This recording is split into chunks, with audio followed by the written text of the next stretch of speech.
he drove by my house, and I will show you the video, and he says, "Mikey, I'm so sorry." And it's like the video of my house. And that, I think that moment, it's like those first 24 hours, like the not knowing can kill you, right? The not knowing, that anxiety, do I have a house, do I not have a house? Do I have a house, do I not have a house? I'm wearing my 10-year-old's clothes because I have no clothes, and I had to get the fire clothes off. They were like in a ball, I remember, at the hotel. And the moment I had to tell my kids that we didn't have a house was one of the hardest of those first. When the Palisades fire swept through the hills of Los Angeles, it left behind more than just ashes. It stole homes, dreams, and years of hard work. For Jaimie Geller, the flames took everything she'd built, but not her determination to keep moving forward.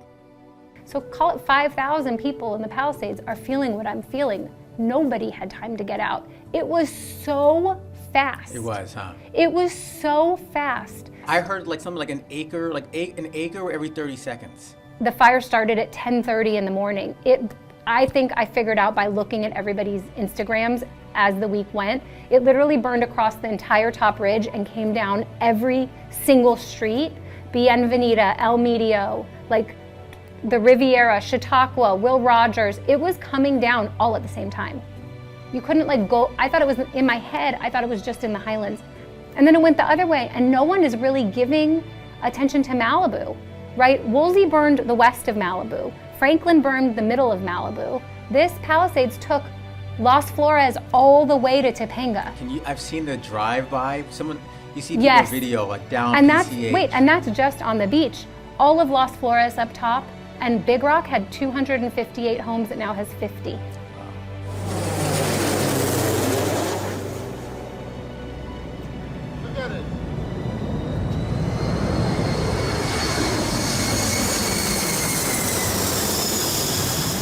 It started as a small brush fire, but within hours, fierce winds turned it into an unstoppable force.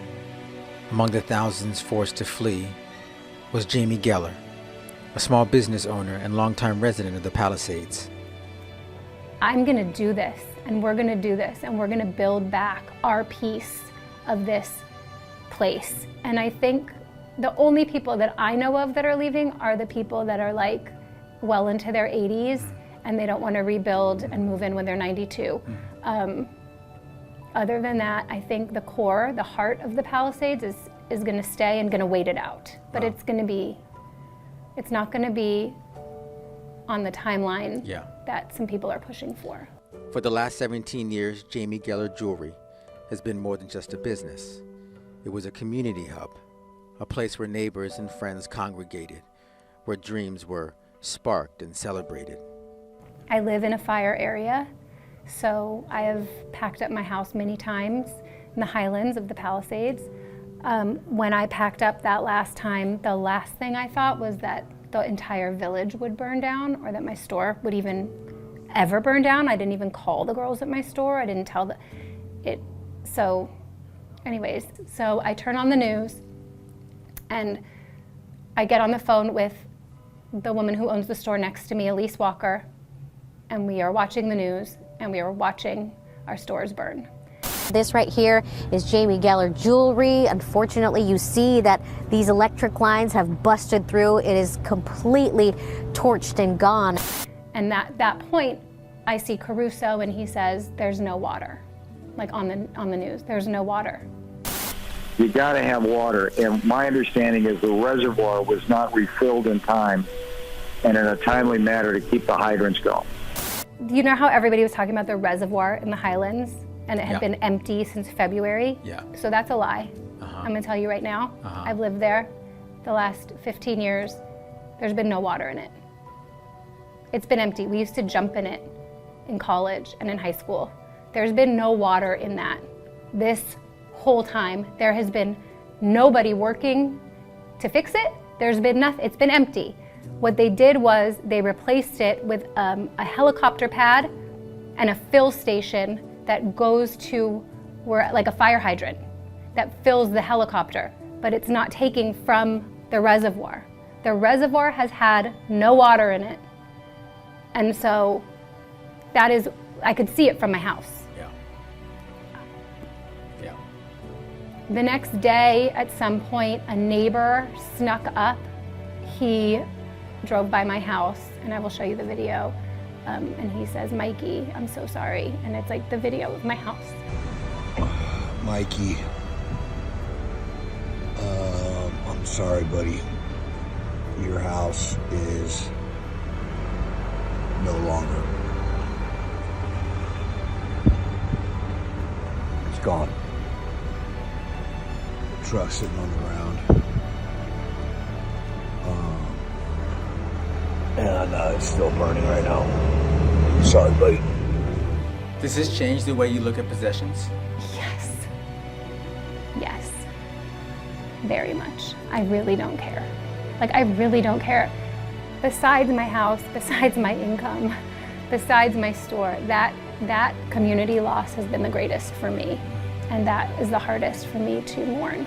It's just complicated, right? It's like there's a housing. How do you take 5,500, I'm assuming, not people, but it's really more. It's the entire population, because your houses are inhabitable, even if they're standing. So we need 30,000 people to be displaced. It has been madness. I worry that 2 months from now, people will forget. So I want to stay consistent with this message in these videos so that, and I also worry about the emotional trauma. You know, I don't want anyone to feel like they were forgotten, or that nobody cares anymore. So I kind of think this is my way of helping. I think it's massively helpful. I don't know. Before we go, is there anything that you would like to say to anyone or anything? Thanks for supporting our community. You're good. Love you very much. Love you very much. And I'll talk to you later. Okay. Out of the ashes, hope remains. Jaimie Geller may not know what the future holds, but she isn't giving up. And neither is the family that stands beside her. This is us. This is the Gellers, and we're all here, and we're safe. And we will, get through this, and we'll find a place to settle down, and we will begin to rebuild and make a bigger and better life for ourselves.